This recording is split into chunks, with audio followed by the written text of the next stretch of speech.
mais aussi mes recherches portent sur les violences basées sur le genre. Merci beaucoup. Alors, on passe directement à la première question. Comment est actuellement la prise en charge de la réparation? Comme je l'ai dit dans l'introduction, c'est difficile de réparer une personne dont l'intégrité a été atteinte. C'est difficile. Donc tout ce qu'on va essayer, c'est vraiment des palliatifs, mais quand même il faut les faire parce que les gens ont besoin de reconquérir leur vie et leur histoire. Alors, Docteur Kaba a déjà parlé de la réparation médicale. Moi, je vais parler plutôt de la réparation, des réparations économico-sociales et aussi de la réparation institutionnelle et symbolique. Alors, ce qu'on va dire, c'est quelque chose de générique. Je suis consciente que chaque société a ses contextes. Chaque société a sa culture. Donc, ce qui se fait au Burundi n'est pas nécessairement ce qui se fait en Guinée. Mais il y a des lignes génériques. Alors, la première chose, c'est que nous devons reconnaître que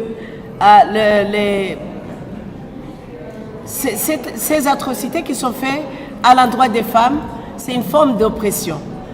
Alors, chaque oppression porte en elle des narratifs. Alors, pour moi, la première réparation, c'est la déconstruction, comme a dit une des intervenantes ce matin, c'est la déconstruction des narratifs.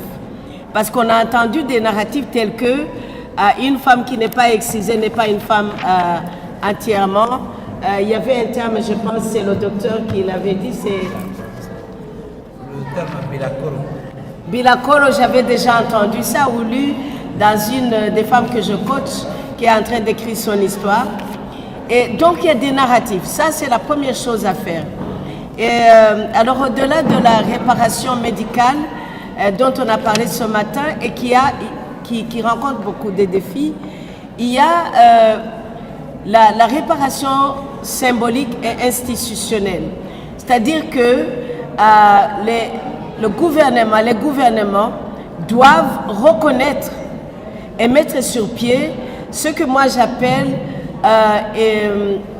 des opérations standardisées pour pouvoir prendre en charge les victimes et les survivantes des mutilations sexuelles féminines.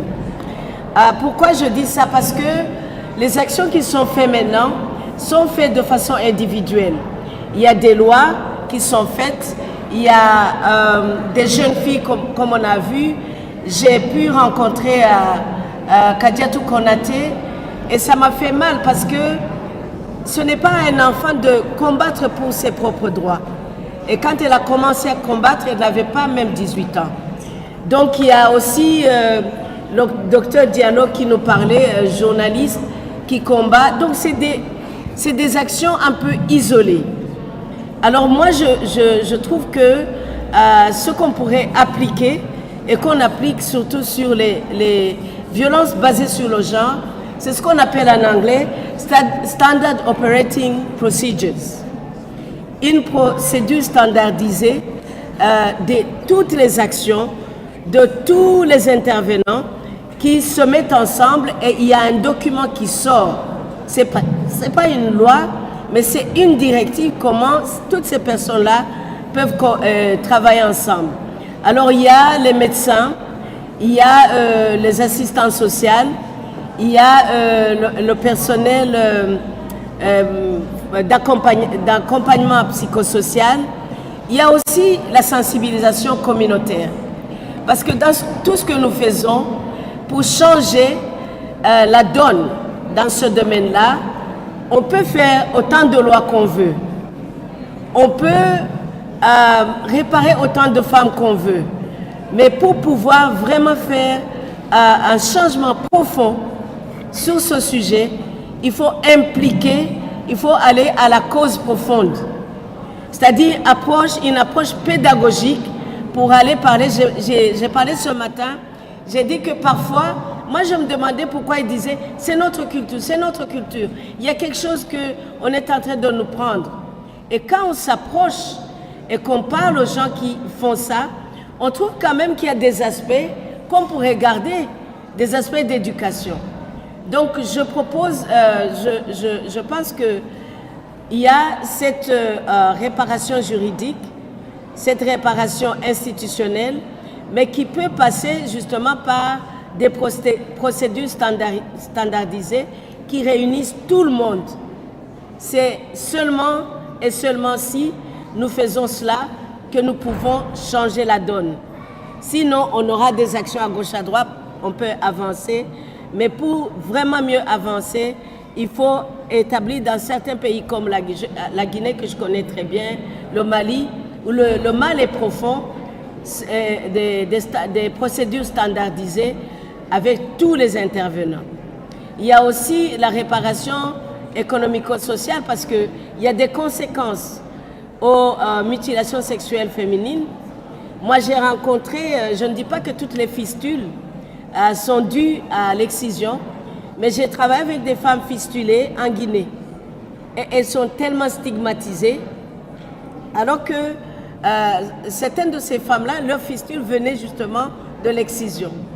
Et avec toutes les conséquences des règlements de l'appareil urinaire et tout ça. Et c'est des femmes qui sont mises à marge de la société. Certaines sont divorcées. Donc il faut vraiment venir en aide toutes ces femmes-là. Et donc je vais déjà m'arrêter là. Et tout en donnant le résumé de ce que j'ai dit, la réparation institutionnelle, symbolique, économique et sociale, et l'éducation de toute la communauté qui serait une réparation beaucoup plus profonde pour arrêter ce mal. Je vous remercie. Madame Valérie, on va revenir tout à l'heure. On va la parole à Ornella. Ornella, en tant que spécialiste, quelles sont les mesures d'accompagnement? Qu'est-ce que vous faites pour ces personnes-là? Oui, alors c'est quelque chose dont on a déjà beaucoup parlé, mais il y a bien un message clé que j'ai envie qu'on reste avec ça, c'est que vraiment sur l'accompagnement des femmes déjà excisées adultes qui sont suivies en France, le premier écueil, ça serait de penser que la chirurgie est le seul chemin.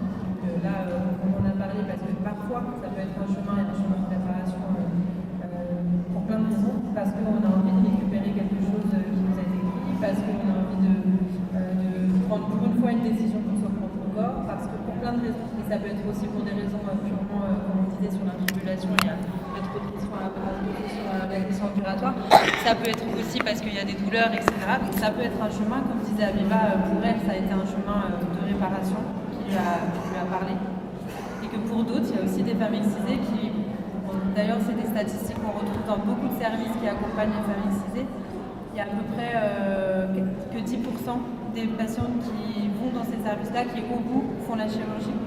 Ça montre qu'en fait leur besoin il est surtout de parler de ces questions, de parler de la sexualité, de parler du consentement, de parler, comme on disait, c'est qui les partenaires? On a beau être excisé, mais qui sont les partenaires avec qui on a des rapports? Est-ce que la sexualité est toujours consentie, toujours tendre? Est-ce que les rapports sont parfois négociés ou pas? Donc l'accompagnement il est multiple. J'ai envie de dire ça sur l'accompagnement dans l'idéal, dans un monde idéal, l'accompagnement il serait sexologique, psychologique, médical, des sages-femmes, des chirurgiens aussi, bien sûr. Des groupes de parole, on disait aussi tout à l'heure avec Aïsita que ce qui l'avait aidé, c'était aussi beaucoup de rencontrer d'autres femmes et de sortir du silence. Dans l'accompagnement psychologique, il y a autant de chemins que de femmes excisées. Il y a des femmes excisées qui ont vécu, entre guillemets, que l'excision comme événement traumatique, mais malheureusement, on l'a dit aussi, il y a plein d'autres événements qui vont se cumuler, des mariages forcés, d'autres formes de violence sexuelle. Donc l'accompagnement, il va être très individuel. Donc sur l'accompagnement psychologique en particulier, ça va être travailler sur le traumatisme, les cauchemars, les reviviscences, tout ce qui peut être au premier plan. Parfois, ça va devoir être, par exemple, passé par un psychotrope, un médicament, quand il y a besoin. Et puis parfois, ça va passer par d'autres chemins, qui est juste de se raconter, de parler de ce qui se passe, et parfois, c'est ça aussi qui soulage. Et après, comme je disais, il y a plein de manières de parler de la sexualité. L'excision, c'est un prétexte. Il y a évidemment plein d'autres formes de violence qui peuvent se cumuler. Mais par exemple, on fait des ateliers sexo une fois par mois, le vendredi à 17. avec une sexologue et on parle de l'excision noyée dans plein d'autres sujets. C'est de parler du désir, c'est de parler du plaisir, c'est de parler de est-ce qu'on a le droit de se toucher, est-ce que c'est honteux, comment on fait pour négocier un préservatif ou pas. C'est aussi de parler de la vie affective et sexuelle dans son ensemble. L'excision en fait partie, c'est une des thématiques, mais si elle vient, mais il y a aussi plein d'autres thématiques qui viennent dans ces ateliers. Donc l'accompagnement, il est un peu comme ça, pluriel. Alors, Ornella, je garde toujours le micro. Parce qu'on a un train, oui. Ah, il y a le train à frappe. Alors, le dernier mot avant de partir. Le message que vous lancez à toutes les personnes qui nous écoutent, qui nous regardent, parce que cette conférence est transmise en direct sur les médias partenaires. Alors, le message. Sur la prise en charge et sur la réparation, c'est vraiment cette idée que la réparation, elle doit se faire ensemble et de parler de plusieurs corps de métier ensemble. On a tendance à compartimenter en France comme ailleurs, mais nous, les premiers en Ile-de-France, les associations, l'hôpital, ce qui se fait à l'hôpital, ce qui se fait par des témoignages. En fait, c'est cette synergie-là qui va permettre la réparation et de travailler vraiment ensemble sur ces sujets-là. Et en ce qui concerne la réparation, la réparation, elle peut aussi être juridique comme pas. Elle peut aussi être très individuelle et que chaque chemin est vraiment très différent.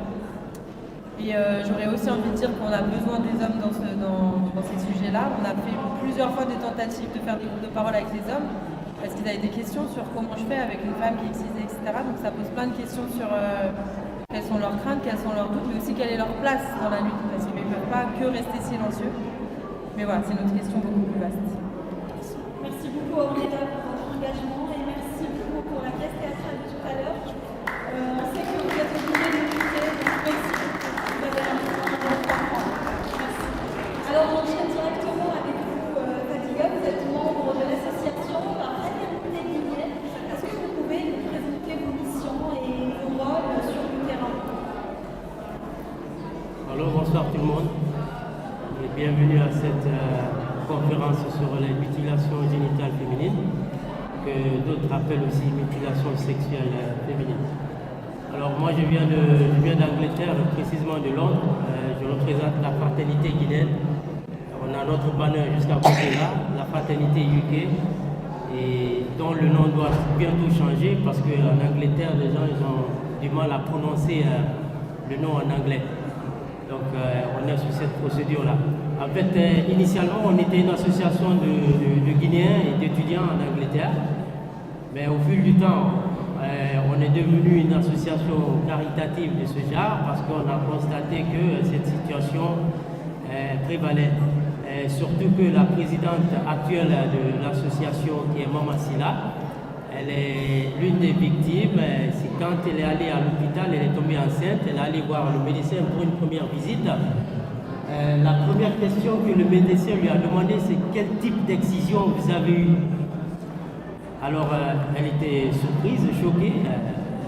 Au lieu de lui poser est-ce que vous avez été excisé, il lui a demandé directement quel type d'excision vous avez eu parce qu'il savait qu'elle venait de la Guinée. Donc la Guinée avait 98% de femmes et de filles excisées. Donc elle ne comprenait rien, elle dit non, je sais que j'ai été excisée, mais je n'ai aucune idée du nombre d'excisions qu'il y a. Donc le médecin lui a fait asseoir, il lui a expliqué et tout. Et c'est de là qu'elle est venue vers nous et tout ça là, et les explications qu'elle a eues, les enseignements qu'elle a eu là, et toutes ces formations et tout. Donc on a reconverti l'association des Guinéens, des jeunes Guinéens étudiants en Angleterre, Fraternité guinéenne pour la cause de l'excision, pour la sauvegarde des enfants, les droits de l'homme et tout ce qui s'ensuit. Et ça fait quoi? On a créé l'association en 2007 et initialement les pères fondateurs sont déjà rentrés comme le directeur du corps autonome de Conakry présentement et le directeur du garage du gouvernement. Donc c'était les premiers et nous sommes la seconde génération, donc on suit ce processus. Mais tenez-vous bien, moi je suis là, je suis un apprenti en fait. Parce que tout ce que j'apprends ici, je constate que vraiment on est vraiment en retard en Angleterre dans cette lutte-là.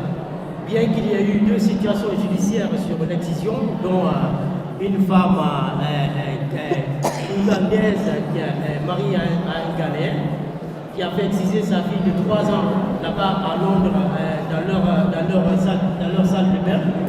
Donc elle a été condamnée et elle a même utilisé les trucs de charlatans, tout ça pour faire taire la police, mais ça n'a pas marché.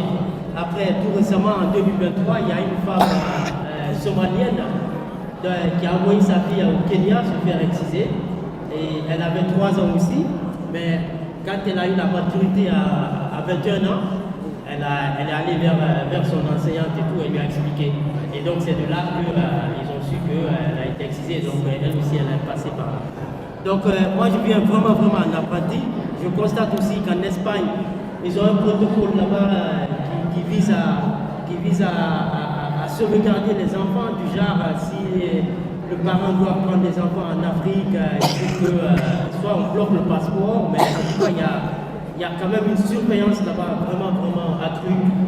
Et j'apprends aussi de Dr Kaba que la majorité des femmes qui viennent le voir pour les réparations sont des femmes qui ont déjà eu des enfants.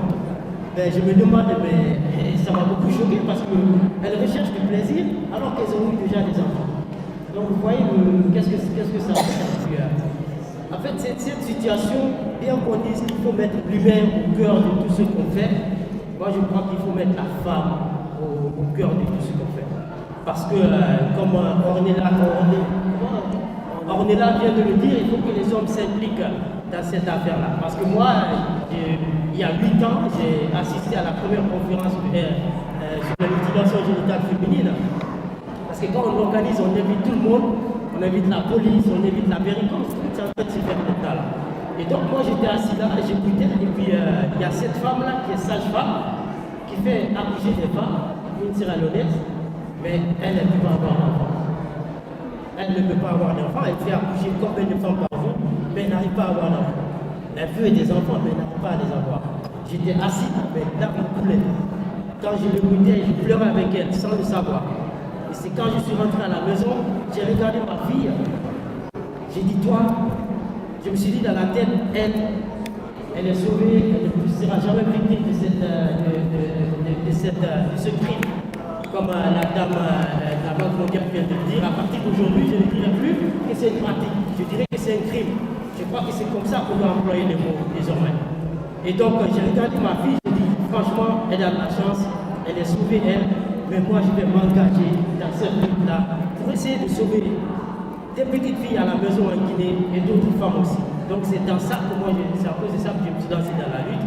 Et ça fait 8 ans, presque 10 ans maintenant, on est dans ça. Mais on a besoin des hommes. Je crois que c'est ce que j'ai dit hier dans mon message sur les réseaux sociaux. J'ai dit demain à l'hôtel de ville de Tours, on a besoin de plus d'hommes de la communauté guinéenne que de femmes. Parce que c'est nous qui devons être au devant de cette lutte-là. Et la semaine dernière, Agita et moi, on parlait à un monsieur à l'élection Miss France. Il était là, on lui parlait de l'excision, on lui parlait des 4 types d'excision, il était choqué. Et il disait, mais je lui ai posé la question, tu te rends compte, tu as grandi avec une fille, ok, depuis le primaire, c'est l'amour de ta vie, ok, vous avez grandi ensemble, vous avez fait le collège, le lycée, l'université, vous avez commencé à travailler et vous voulez vous marier, ok, vous mariez, vous n'arrivez pas à avoir d'enfant, vous partez voir un médecin, et le médecin vous dit que votre épouse ne peut pas avoir d'enfant parce qu'elle a été excisée. Ça, c'est l'amour de ta vie, ça. C'est avec elle que tu veux fonder une famille. Comment tu vas te sentir?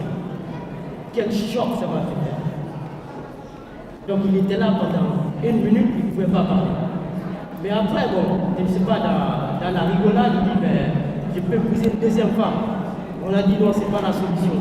Déjà, en Guinée, il y a 98% de femmes qui sont excisées. Donc tu peux tomber encore sur une autre femme qui est excisée, qui a d'autres problèmes aussi. Peut-être elle peut faire des enfants, mais elle a des troubles mentaux. Parce qu'il faut aussi noter qu'il y a certaines réactions des femmes, des cris, des sursauts et tout ça là, c'est peut-être dû à ce crime-là qu'elles ont subi. Donc elles essayent, elles contiennent cette douleur-là en elles, et à des moments elles font des réactions bizarres. Et puis toi tu es là, ton mari, tu te dis mais elle est folle ou quoi? Et ça peut être dû à ça, parce que l'excision, ce n'est pas seulement physique, c'est mental. Donc ça nous affecte tous, surtout les hommes. On doit être au vivant de cette lutte-là. La femme est subie physiquement, mais nous subissons tous ensemble, mentalement. Merci M. Sophie, on va revenir à tout à l'heure pour cette question que j'ai entendu. Alors, on parle de réparation, en ce moment, je traverse la réparation, on pense à quelque chose de Dori. Alors, on peut parler de réparation sans formation, Dr Kaba. Est-ce qu'il y a des formations mises en place à Normandie, à Guinée, pour aider ces femmes-là à se reconstituer? Parce que moi, réparation... En matière de formation, ces derniers 6 mois, nous avons commencé à discuter avec nos confrères gynécologues pour introduire un module de formation des jeunes médecins sur les mutilations génitales féminines d'abord. Savoir ce que c'est, les différentes formes d'amputation ou d'ablation qui se font dans notre pays et envisager les techniques de réparation. Mais le gros du combat, c'est la prévention.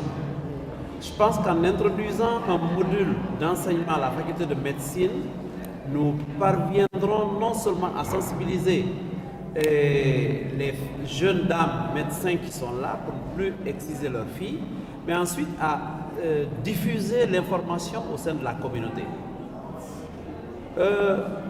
Nous avons, par exemple, nous faisons beaucoup d'hyménoplastie, de réparation de l'hymen chez les jeunes filles avant le mariage, parce que c'est très très fréquent chez nous. Mais pendant ces consultations, nous avons remarqué que, comme on le dit, presque 90% sont excisés. Je propose à la fille, au lieu de réparer l'hymen, pourquoi ne pas, parce que tout compte fait, lui il ne sera pas là, pourquoi ne pas réparer le clitoris? Non docteur, je veux mon hymen. Parce que enlever le clitoris est entre griffes traditionnelles. C'est acceptable. Chez eux, c'est acceptable. Mais aujourd'hui, tout le combat que nous devons mener, c'est pour amener la communauté à refuser ces mutilations génitales qui sont, comme je l'ai dit tout à l'heure, une entorse aux droits de l'homme, aux droits de la femme. Ça existe beaucoup de formes d'amputation qu'on le fait. Techniquement, ce n'est pas grand-chose. Mais cela doit être mis dans un cadre global de lutte contre les mutilations génitales. Nous ne nous approprions pas de réparation comme quelque chose de pécuniaire, pas du tout. On le fait pour psychologiquement assister les femmes qui ont été amputées, pour les aider. C'est pour cela que nous voulons intégrer cela dans le cadre de nos paquets minimum d'activités à l'hôpital. Si un jour on pouvait le faire gratuitement pour les femmes, parce que le coût est quand même un peu élevé. Faire une réparation chez une femme, il faut faire un bilan complet, il faut faire des consultations en cardiologie, des consultations pré-anesthésiques, des journées de 2 ou 3 jours d'hospitalisation dans nos pays, puis les conditions dans lesquelles les gens vivent à la maison. On ne peut pas les opérer aujourd'hui, le soir, les laisser rentrer à la maison, c'est un peu risqué. Et tout ce qui suit après l'opération. Donc notre combat principal, c'est la sensibilisation, sensibiliser la communauté, sensibiliser les autorités pour avoir une volonté politique beaucoup plus mesurée afin de venir au secours de ces femmes qui sont amputées. Alors merci beaucoup Dr Kaba, on va passer la parole au public s'il y a quelqu'un qui veut intervenir à ce sujet qui est la réparation. Le micro à la main.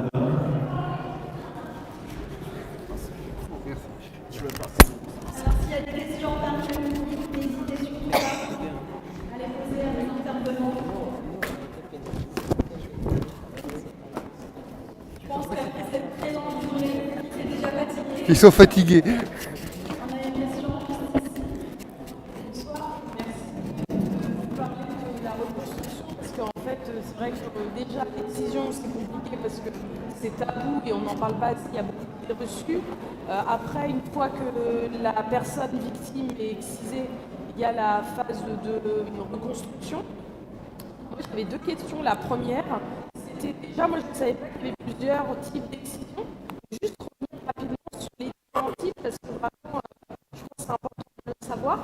Et la deuxième chose, c'est donc vous procédez donc à la réparation. Déjà, bravo, merci beaucoup. En plus, vous êtes un médecin, chirurgien, un homme. Donc déjà, je trouve que le combat, il est incroyable parce que... il est incroyable parce qu'on a besoin des hommes dans ce combat. C'est pas un combat de femmes, quoi. Donc, et je voulais que vous nous expliquiez comment vous faites, vous, en tant que chirurgien, parce que vous, c'est un combat, en fait. Vous êtes chirurgien, mais vous auriez pu opérer et vous impliquer dans une autre cause, en fait. Donc voilà, nous expliquer comment vous procédez et ce que ça apporte psychologiquement à la victime. Parce qu'évidemment, comme vous disiez tout à l'heure, on peut les réparer, mais c'est pas il n'y a pas que ça. La réparation ne fait pas qu'on est guéri finalement. Voilà, c'est ça mes questions. Est-ce que c'est pas trop compliqué? Voilà. Ok, merci. Le micro, ça passe.